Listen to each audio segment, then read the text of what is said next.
Welcome to Nightlight. Step away from the mainstream and gather around as we enlighten the world and our realities and travel this cosmic journey we call life. Join us as we share with you and provide that beacon that can guide us all to a better way. Explore with us as we examine a metaphysical montage of spiritual insights, covering everything from the mundane to the magical, UFOs to unicorns, and everything in between. This is a time of awakening, of sharing and evolving, of spreading our wings and soaring on the cosmic breath of creation.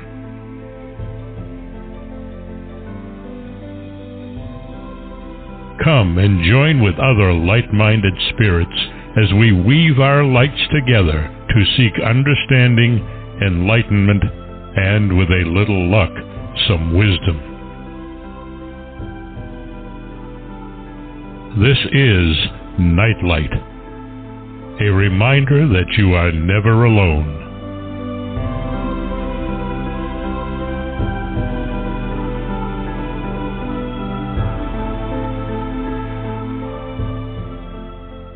Welcome, everybody, to Nightlight in the daylight, at least for me. We have a fascinating show today. I'm very excited about it because it addresses a lot of material that I hold near and dear to my heart, and it's wonderful to find it in another book out there. We have Gerard Aartsen on with us, and his book is UFOs and the Pioneers of Oneness.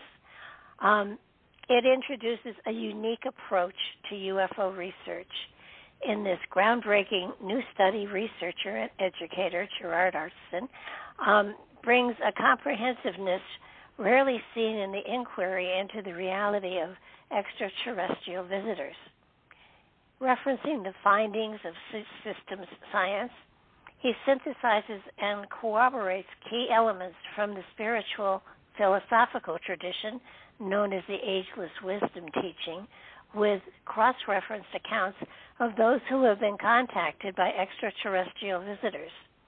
In this way, the reader arrives at an entirely new understanding about the nature of life on our planet and in the cosmos itself, devoid of mysticism, sensationalism, or superficiality. The threefold character of his methodology is what makes this author's research so exhaustive and his conclusions so compelling. Every chapter overflows with lucid insights derived from the author's synthetic methodology. Momentous world events are placed in context and viewed from the perspectives of the latest science and ageless wisdom. The world we do have is constantly juxtaposed, with the world we can have. In the process, he reveals how today's ongoing conflicts and perilous tensions are actually the birth pangs of a new sense of oneness, and shows that humanity's problems arise from our inability as yet to manifest this essential underlying unity.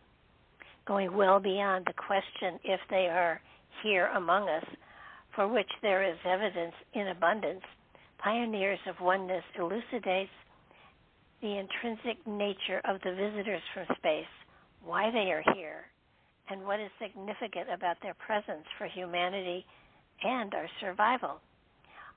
This is an amazing book.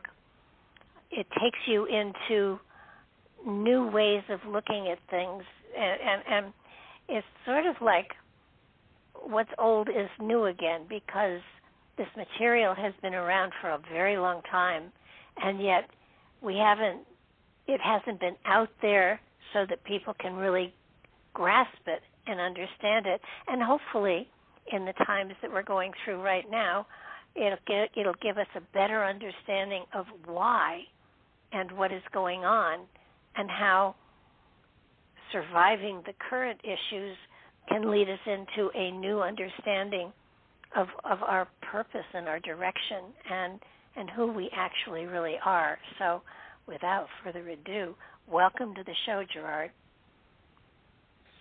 Hi, Barbara. Thank you for having me.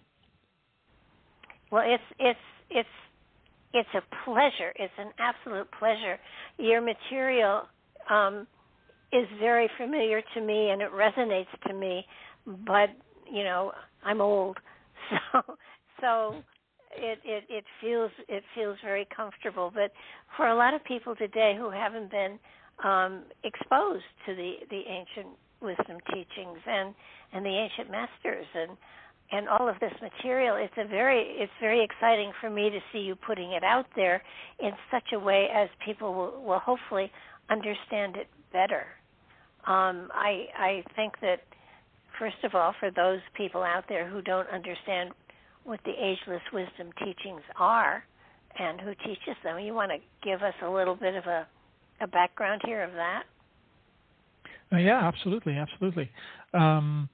The Ageless Wisdom teaching and the relevant, which I think you stated very eloquently, the relevance of the Ageless Wisdom teaching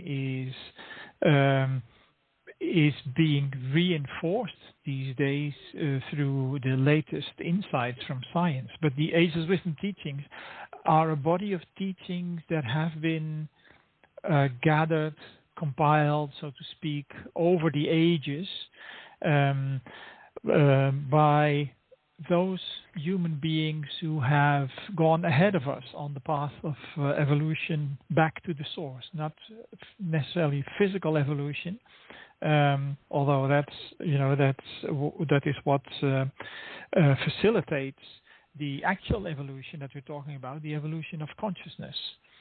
And according to these teachings, out of the mineral kingdom, the vegetable kingdom, the animal kingdom, and the human kingdom, over time, over many ages, centuries, millennia, a further kingdom in nature has evolved, which is known by many different names: the Kingdom of Souls, the Great White Brotherhood, the Masters of Wisdom, and they have always been here to guide and inspire humanity from behind the scenes, at least since the destruction of Atlantis some 100,000 years ago.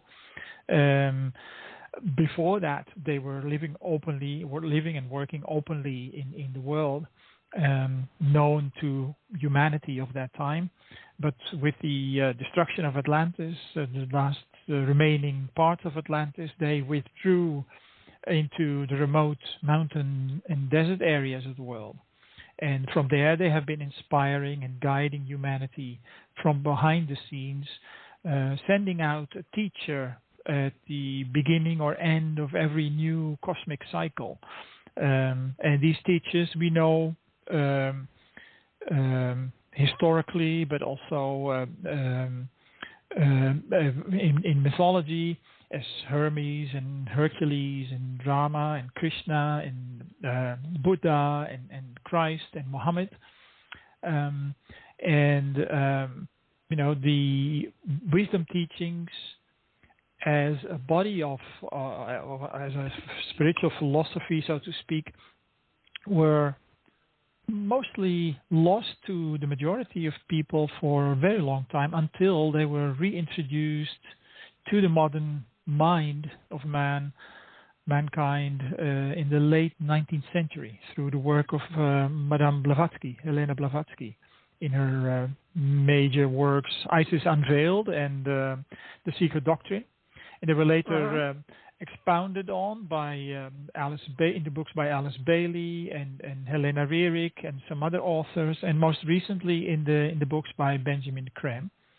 And they have been reintroduced to the world at this time, taking this time in a broad sense, late 19th century until now, because of the historic importance, the momentous importance of this time in history and the history of human evolution.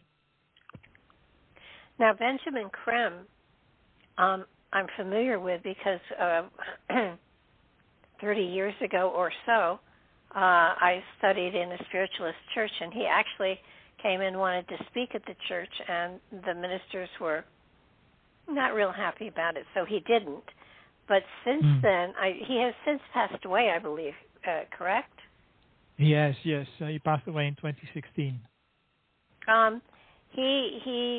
He spoke that another master was in physical and walking the earth plane, and I believe he called him Maitreya, and said that Maitreya was here, and it was fascinating that I saw so many names I recognized in your book as I was reading it. So, and Benjamin Creme was one of them because though I hadn't had him on my show, somebody representing him spoke to me about putting him on the show, and there just wasn't room to do it. Now I regret not having him on the show.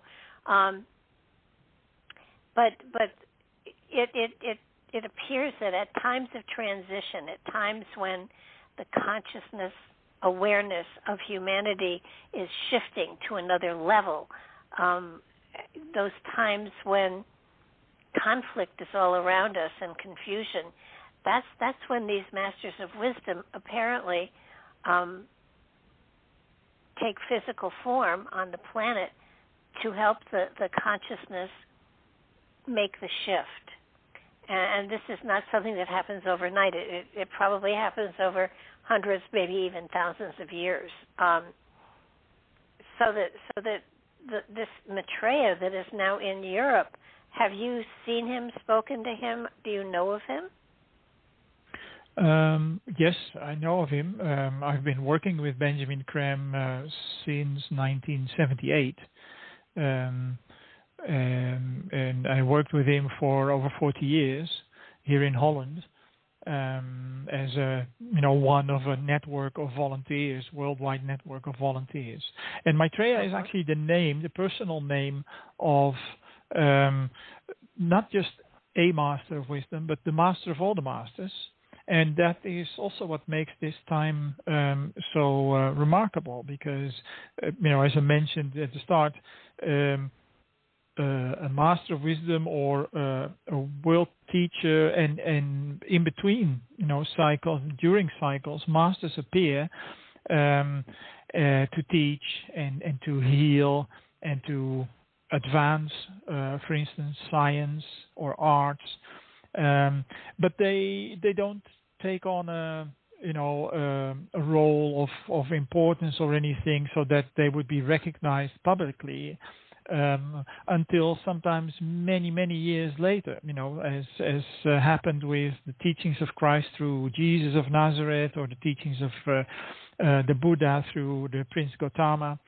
But the significance of this time is that humanity as a whole is now on the verge, on the threshold of an expansion of consciousness, in the sense that we will finally recognize that we are one human race, and we share the same planetary home, and that we will finally be giving expression and manifesting that awareness of oneness, which eventually will bring an end to the pain and suffering that we are inflicting on our own brothers and sisters now in all parts of the world, through not only through warfare, as we see now very acutely in Eastern Europe and in the Middle East again, and in many places that have been pushed away from the front pages and the news cycles, wars that go unmentioned, but that still cost many lives, human lives, but also through poverty, abject poverty, unnecessary hunger, lack of medicines, etc. So we have been so negligent in how we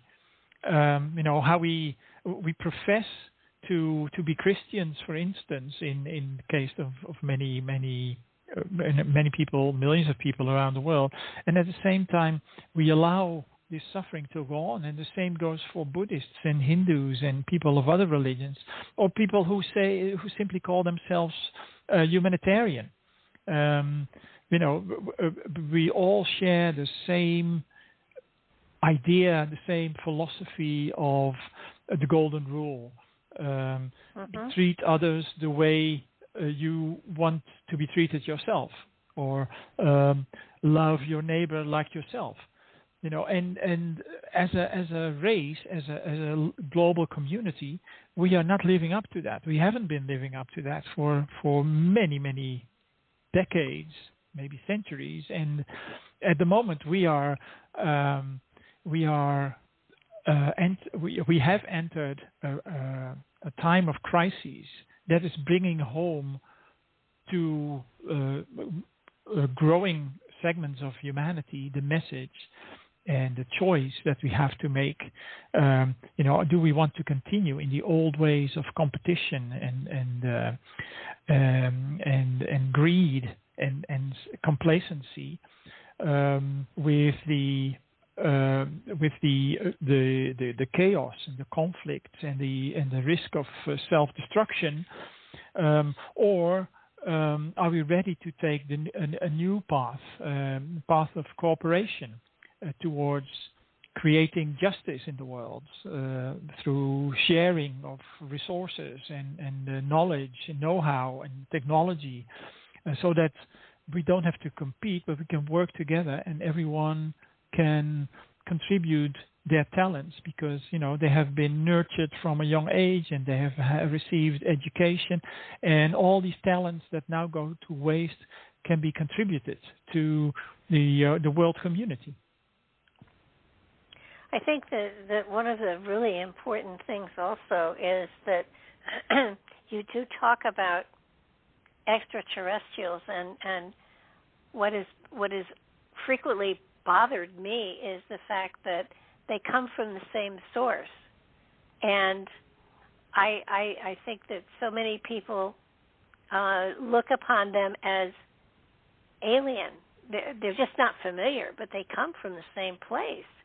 And I think what is so profound is you talk about in many places you mention in the book how they're here already, we just don't see them. And I think that has to do with the level of awareness within all of us, that when we're ready to accept the fact that there's so much more, our eyes will be cleared.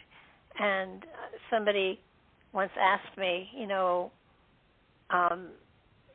what they inferred that the Earth was our home, and it's my personal belief that whatever aliens are here were here before we were, that we are actually the invader or the aliens that have come to this planet. And it's a very loving way that you have portrayed the fact, in a very gentle way, that the extraterrestrials are really another level of consciousness and evolution, perhaps, that are waiting for us to catch up, or trying to help us to catch up without giving us a roadmap. And I think you did it beautifully. Thank you. In fact, I think they are here, have been here for millennia, throughout human history, and they have given us a roadmap, especially through the 1950s contactees. But they have refrained from forcing themselves on us and forcing their way of looking at life on us, and leaving it to us ourselves to respond to their message from the heart.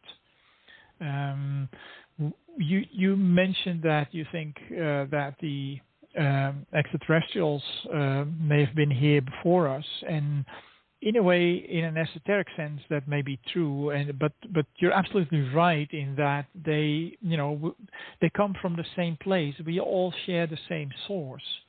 That source manifested, expressed itself in the universe as we know it and in the solar system, to stay closer to home.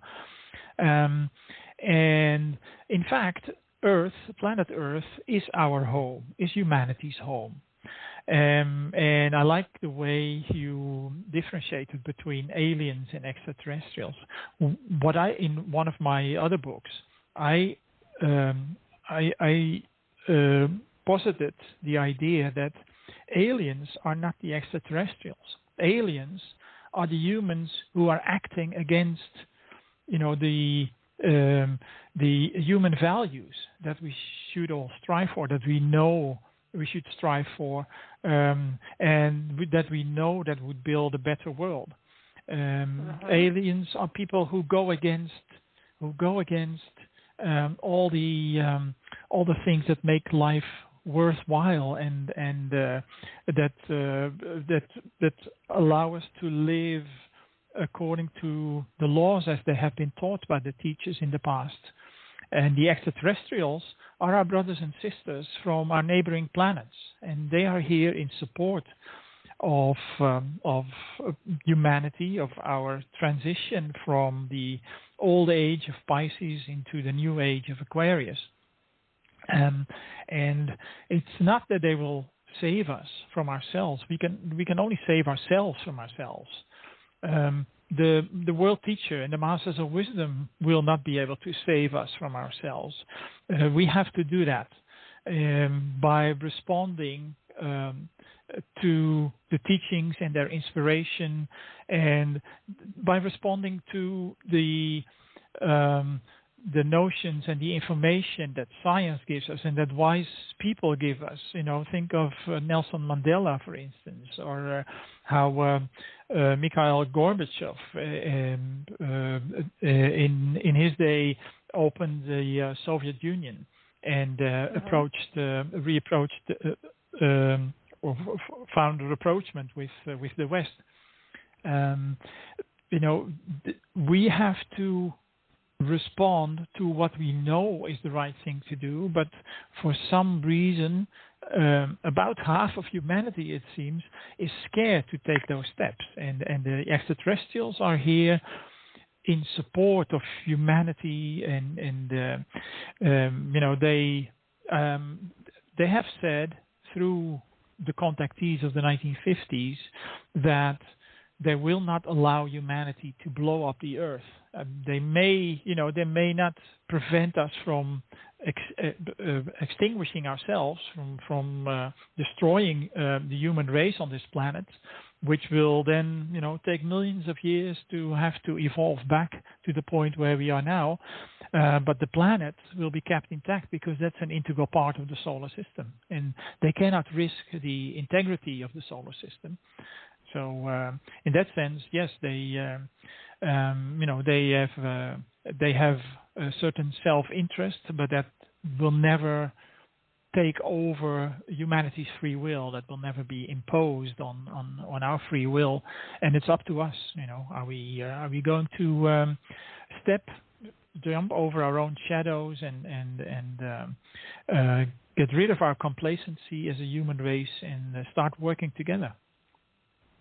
Well, we have evolved over time, over centuries, over millions of years, and there is a cycle that we have been through, apparently, and we get to a point of almost destruction, and then we start again, but not quite so far back as the time before, so that hopefully that as we move forward, we can finally get to a time where we're I don't know if worthy is the right word, but where where our awareness, our consciousness is at a level that sees a greater spectrum of the possibility of life as we know it, and stop trying to kill each other off or struggle for power, but try to live in harmony.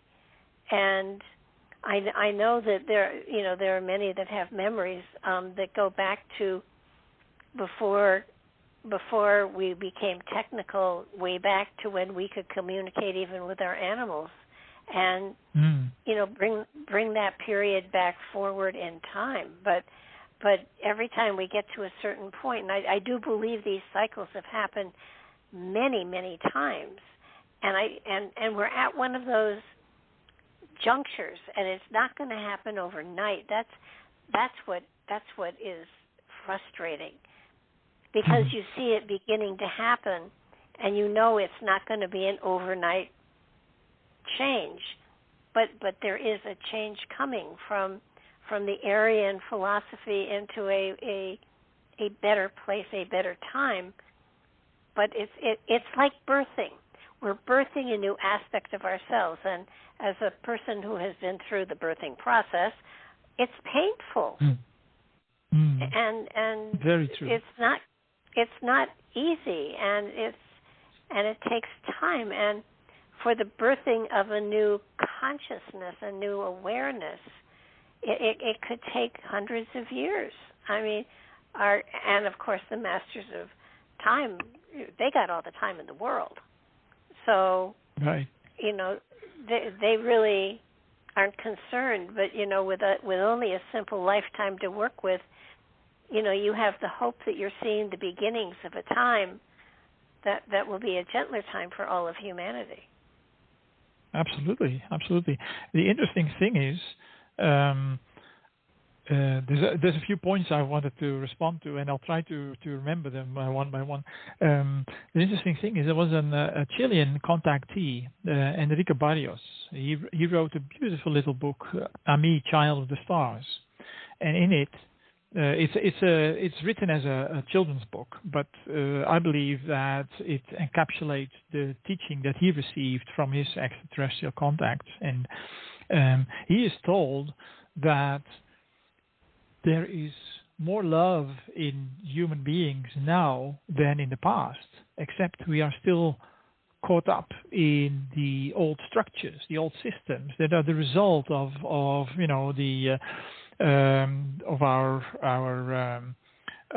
thoughts and philosophies and way of looking at life over the past 2,000 years. And he says that is what's causing the pain and the agony at the moment.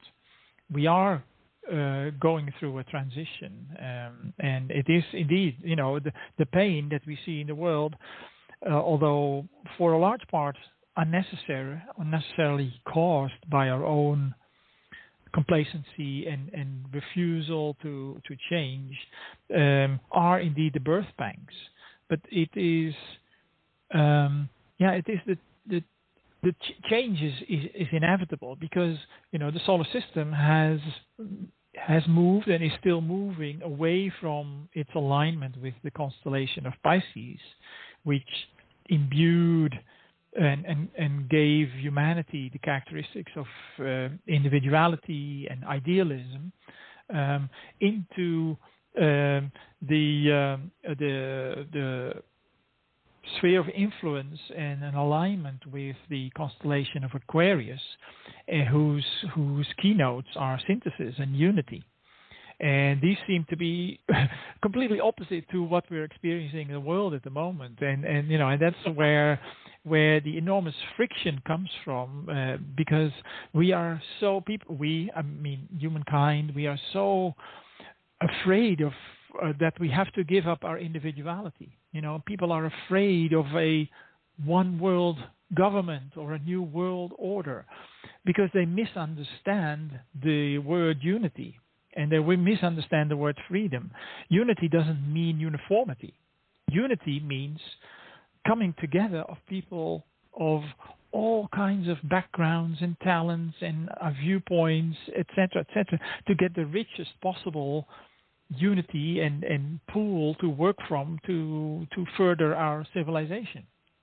And as you say, there are cycles. There have been many cycles, because that's how nature works. That's how the universe works, cycle upon cycle, and there are minor cycles inside major cycles, and the current transition that we're going through is one that happens every roughly 2,500 years, and it's not something that we can control or stop, or we can either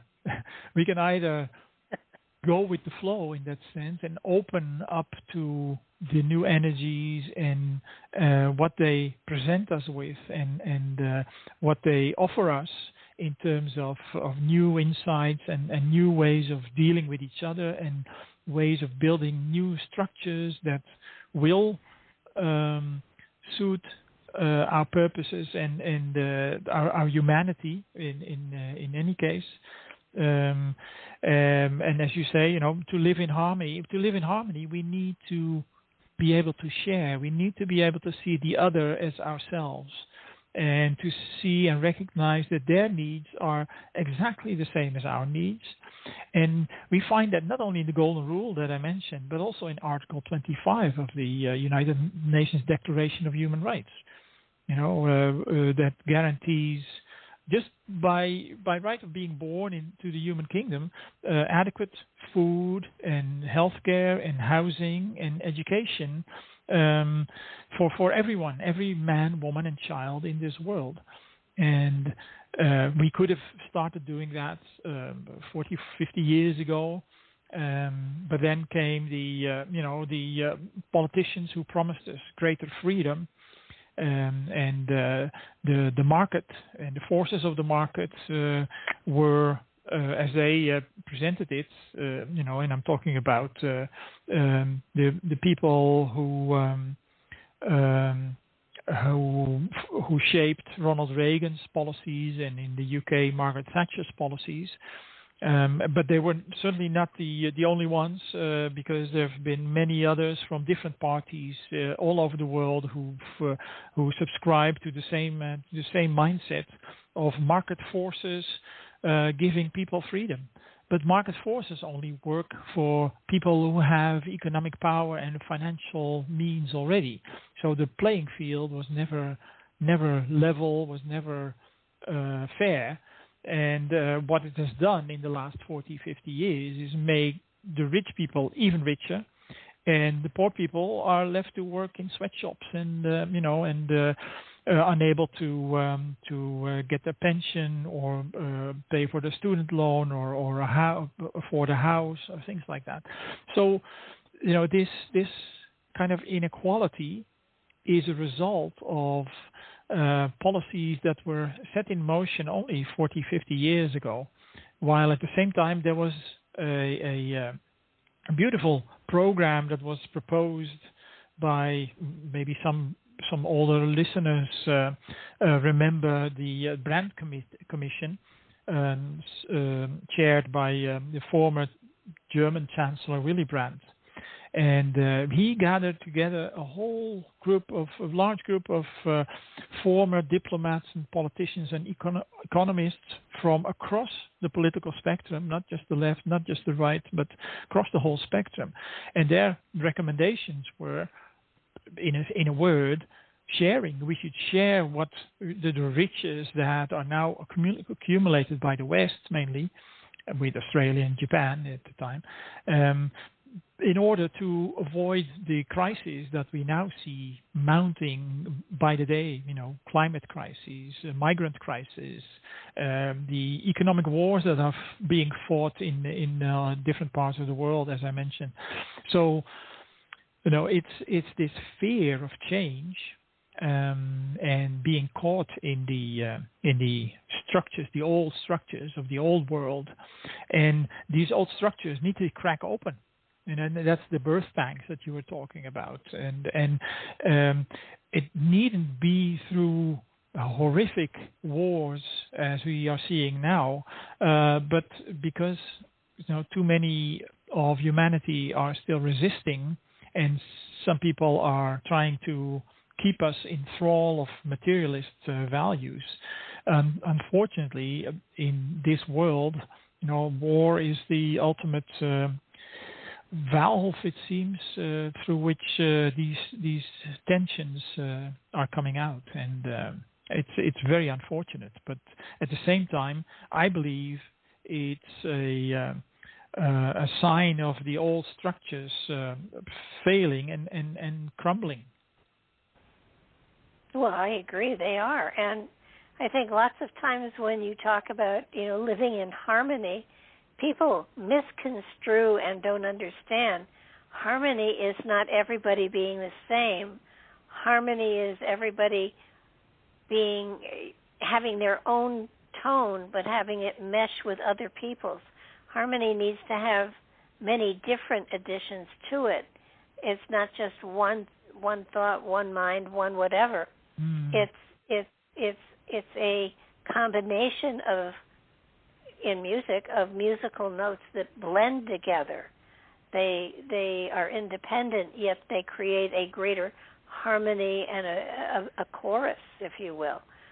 So it's understanding that your independence and your individuality is not at risk here at all. It's encouraged, but to flow along with, next to, in Congress with other people's, and not overshadowing, not being louder or softer, but allowing everybody to have their moment.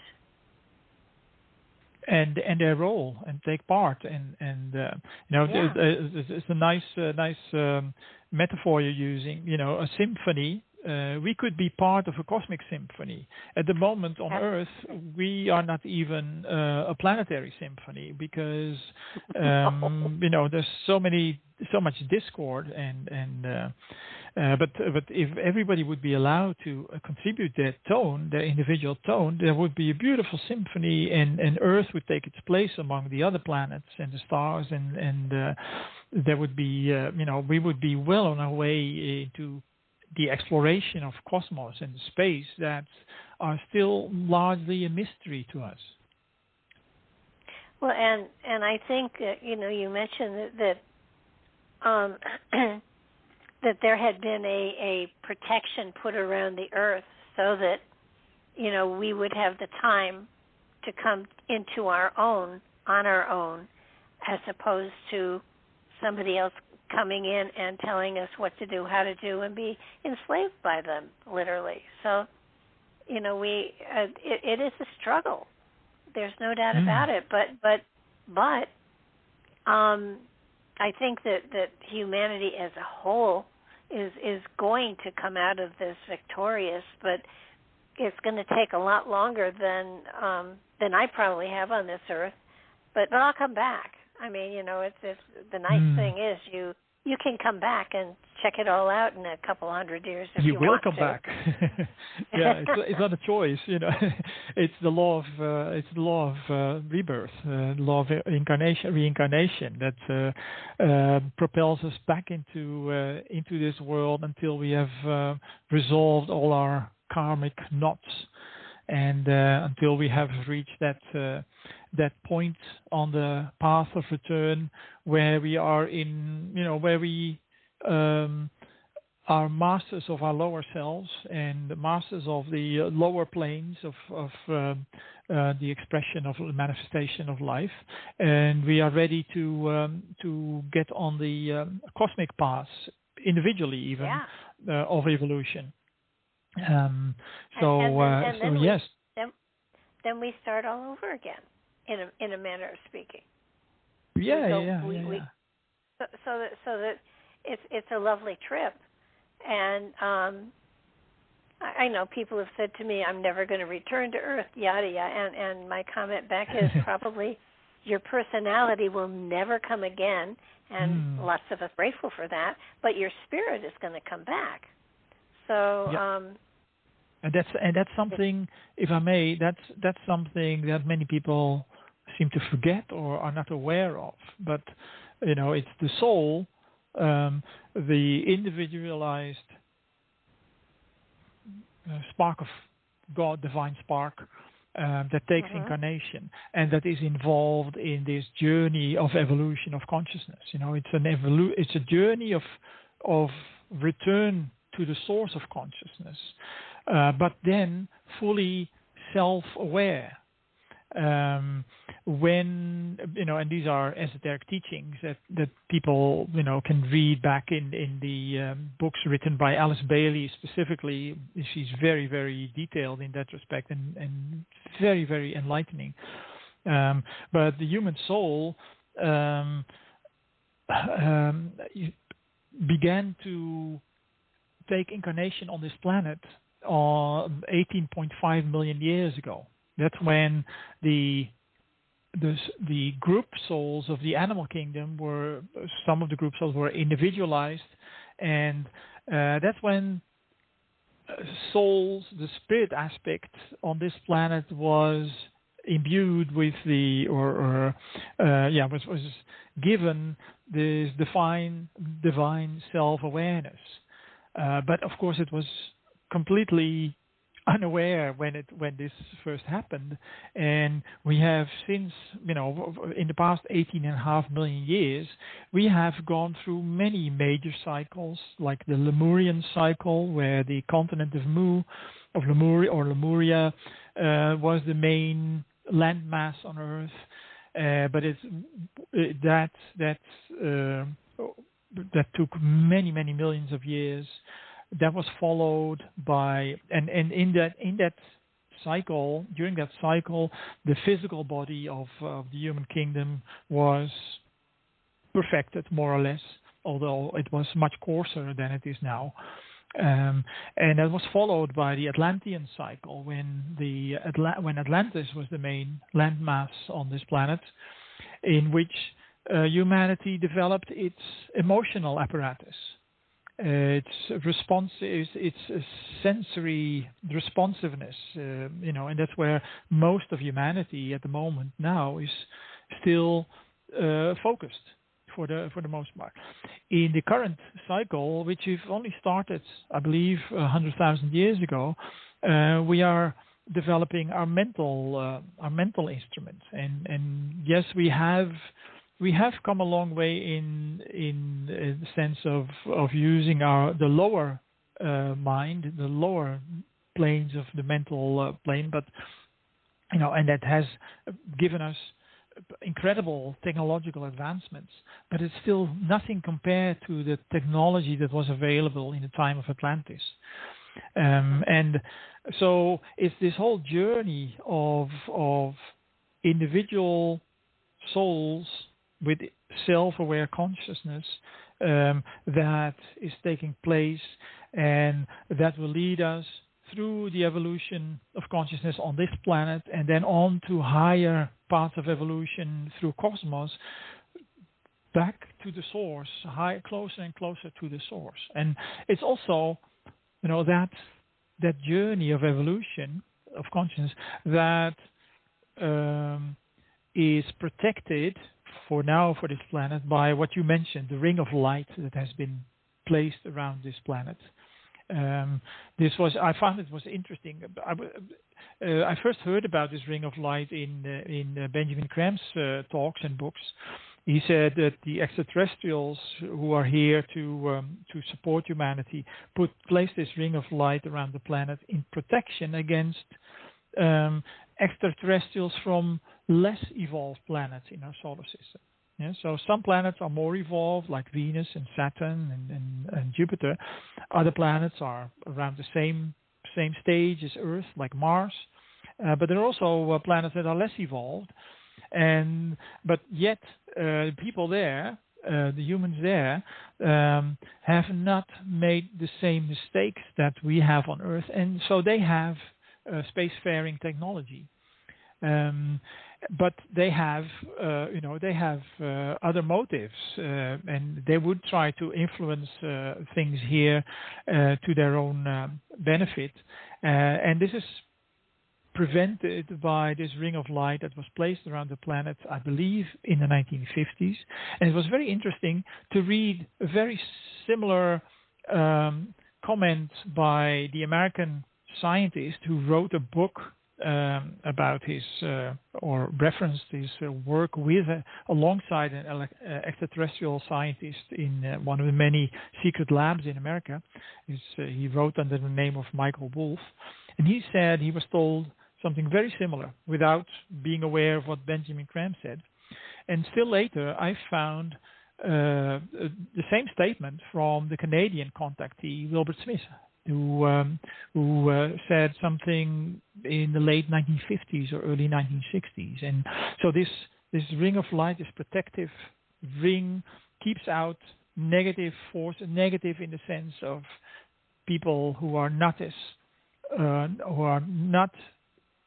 as far evolved as we are on Earth, and have different motives, who would have more selfish motives, and they are prevented from interfering with this very difficult stage in our evolution, in our history, so that we are causing enough trouble for ourselves on this planet. So we don't need any outside interference, and that's what this protection is for. Well, you speak of contactees, and there's a difference between a contactee and a channeler. And it's subtle, but it's there. And you mentioned a lot of and a lot of the people that you mentioned. Benjamin Creme one, Blavatsky another, Valet. A lot of them. How do you determine whether what you're bringing through is on a contactee level or on a channeling level? I think the distinction should be made between channelers and teachers or disciples who work for the Masters of Wisdom, such as Madame Blavatsky and Alice Bailey and Helena Rierik and Murdo MacDonald Bain and Benjamin Creme. The difference is that channelers, they don't have control over what they are receiving. They form a passive conduit, and anything that is near or clusters near them can then come through. And and George Adamski said something to that effect. They are voicing the combined fears and hopes and projections of humanity, and are therefore, you can't rely on the source of what channelers channel, whereas, as they are called, disciples of the Masters of Wisdom, conscious disciples, because there are also people who believe they are disciples, but it's very easy for people to make yourself believe something. But the people I mentioned, Blavatsky and Bailey and Creme and others, they work based on a telepathic level. They often met with their master first, so that they know that it's a real entity, a real person, even though they don't have to live in the world, but they can take a form when they have to or when they want to. But so the people who work for the masters, they have a telepathic channel, a telepathic channel of communication, which they can control. They can turn it on or turn it off. Of course, if they work in service of the masters, they will be as available as much as possible, as much as they can muster, and they write these teachings or give these talks or give these messages as conscious channels, points of contact between two minds, and that's something completely different, of course. And then, in addition, you have the contactees, and the contactees are people who have been contacted by extraterrestrial visitors. The extraterrestrial visitors, in many cases, not in all cases, but in many cases, are evolved human beings from other planets, mostly Mars and Venus and Saturn. As far as the people whose books I've read have been informed, George Adamski, Truman Bethune, Buck Nelson, Howard Menger, Daniel Fry, but also people in other countries, Dino Kraspedon from South America, Carlos Diaz from Mexico, Giorgio Di Bitonto from Italy, many people from all over the world. The contactees were contacted by extraterrestrials. They often, in many cases, saw the spacecraft land, people come out. In some cases, they were invited on board, sometimes taken into space, to show the planets, or to be taken to other planets at times for teachings, or to be able to bring their message and their accounts in a convincing manner.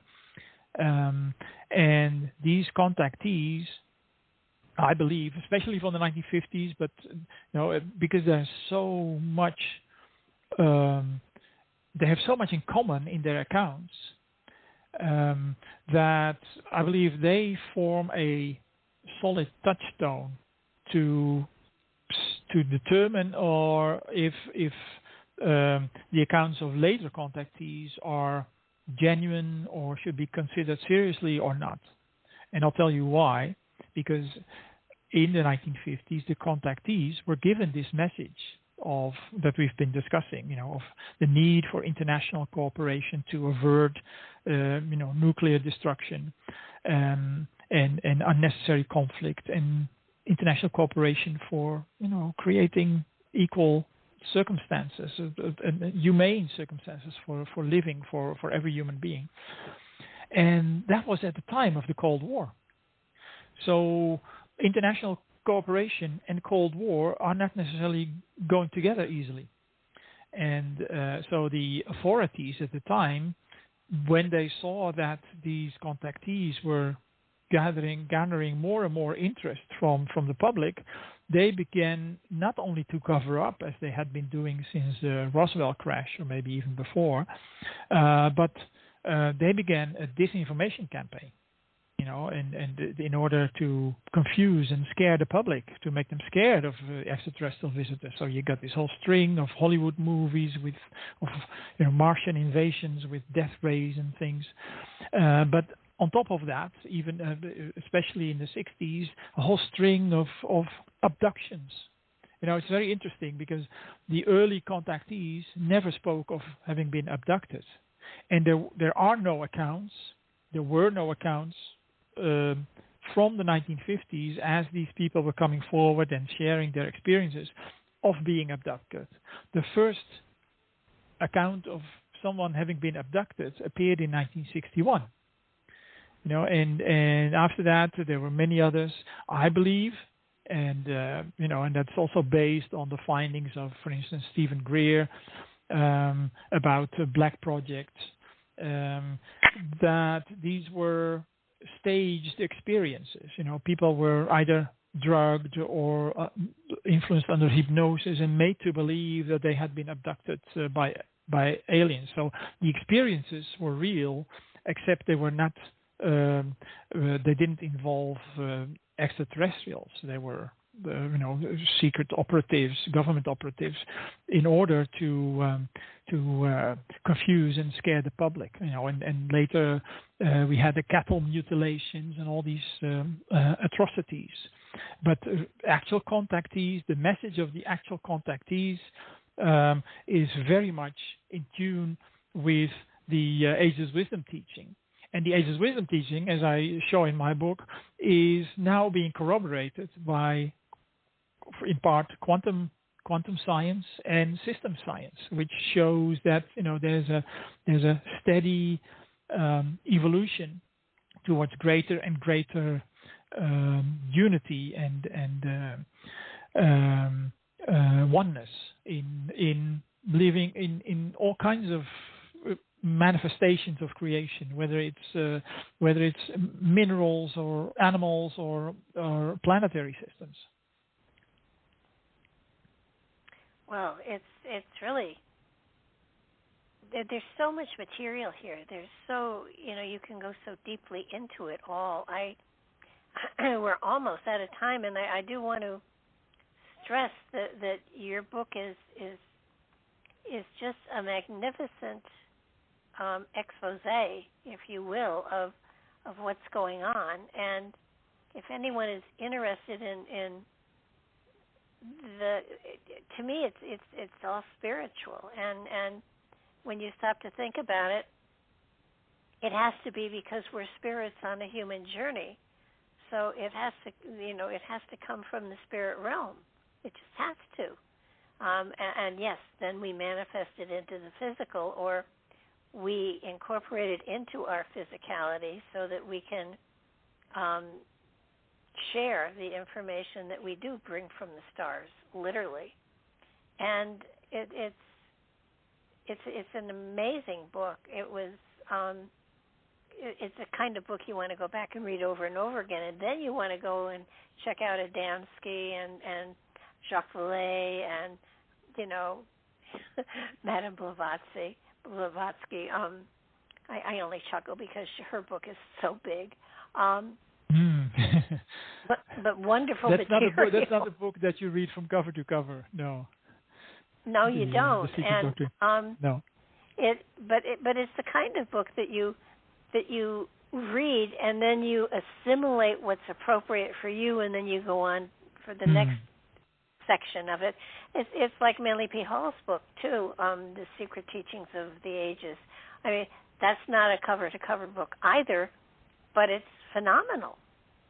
So, I think what's fascinating is this material is out there, and when you're ready for it, it turns up.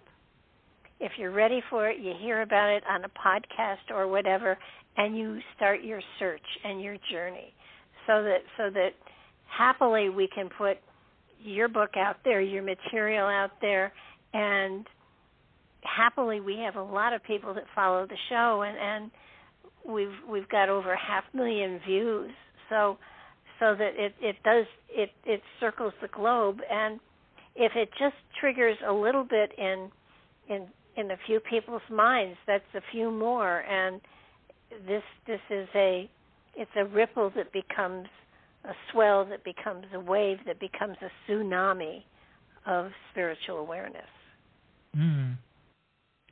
Well put, very well put. Hopefully, but we're almost out of time. I really hope that we can do this again because there's so much material we didn't get into. So, I'm going to get back in touch with you and see if we can set another date where we can do a little more work on this material, because it is so important to put it out there, to lay it on the table and see if people take a bite. Yeah, it would be wonderful. Yeah, let me know when you have time, and I would love to go into spirituality, and and the link between spirituality and practical, social change, social activism, and also the link with science, which we hardly had time to go into today. Yeah, absolutely. And check out my website too, because I got some good stuff on there as well. But I want to thank you so much for taking the time to share your material with us, and I will be in touch, and we will get you back on again so we can go more deeply into this material. Thank you so much, Barbara. It was a pleasure, really. It was an absolute pleasure, and I look forward to hearing from you again. And I hope people will enjoy my book, UFOs and the Pioneers of Oneness. I hope they will too, because it's well worth not only one read, but 4 or 5. So thank you again. And I thank everybody for listening. Please check this book out. It's one of those precious books that when you recommend it, people say, yeah, I'm sure it was good. No. It's better than good. It's enlightening. So please do check it out.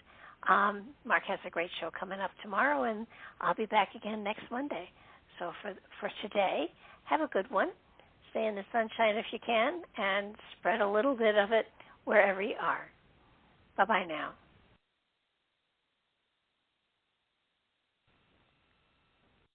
Hey, Goodlettsville. There's a new 7-Eleven in town, now open at 843 Highway 31 West. Find all your favorites like Big Bite hot dogs, pizza, taquitos, big gulps, and Slurpees. Everything you need to get back on the go. Check out what's new with coffee from 7-Eleven and be sure to grab one of our delicious fresh bakery items like a cookie or muffin. Visit the new 7-Eleven, now open at 843 Highway 31 West, and download the 7 Rewards app to score free food and drinks.